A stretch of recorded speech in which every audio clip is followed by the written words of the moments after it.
Okay, hi, Professor JPS here. This is Mass Communications 101, Section 1, March 11th, 2020, Part 2 for chapter.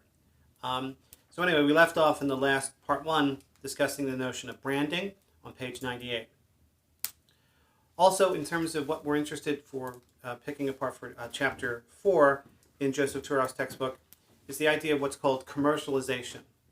Commercialization. Now, I think because we're living in our own particular kind of culture and we don't stop to think about it too much, commercialization is this idea that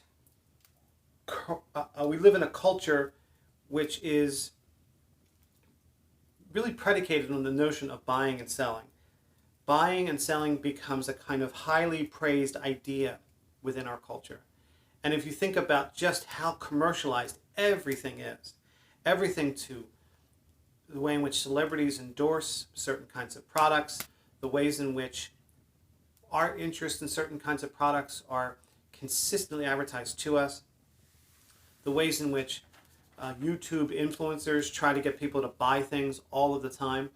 It's such a highly praised idea in our culture, and part of our job in Introduction to Mass Communication courses is to get students to sort of peel back the surface a little bit to try to understand just how powerful this advertising scheme is. And when you exist within a commercial culture, so much of what we come to praise has to do with how products will become the agents of our own happiness. And there's something a little screwy about that in terms of the way in which mass communication sees it. Commercialization is toward the end of Chapter 4, and it's on page 115. It's more of a concept about the entire culture we live in. Another aspect of advertising is something called a cross-platform deal. A cross-platform deal.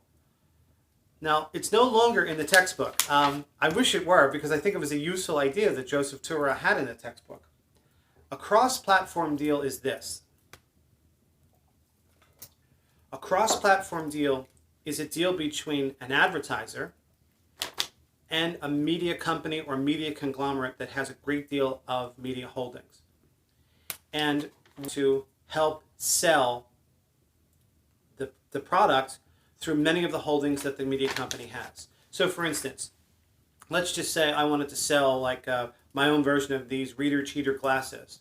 I just thought they were the best reader cheater glasses and they're really good price, and I had an idea for them, and I wanted to work with a major media conglomerate. Let's just say I picked Disney, okay?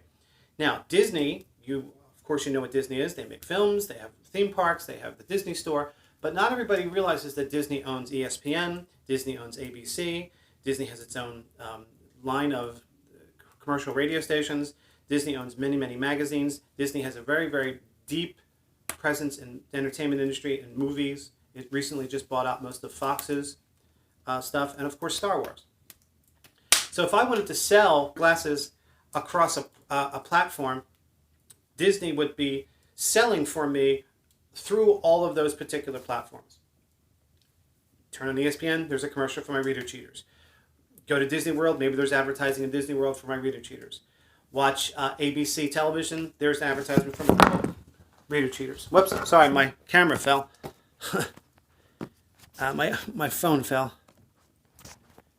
So a cross-platform deal has to do with the idea that platforms across the media spectrum and advertisers working together. Okay? My assistant here will help me. My phone fell. The angle fell off of it. Okay. Anyway, that's what's called a cross-platform deal. That's no longer in the textbook, so I don't have a page for that. Okay? So. Is that good? No. Up next, what we'll be talking about has to do with some of the notes that I've written on a board to reinforce what it is that we have, and then I'll get to part 3, which deals with Freud and subliminal advertisement. Thank you. Sorry about the phone falling.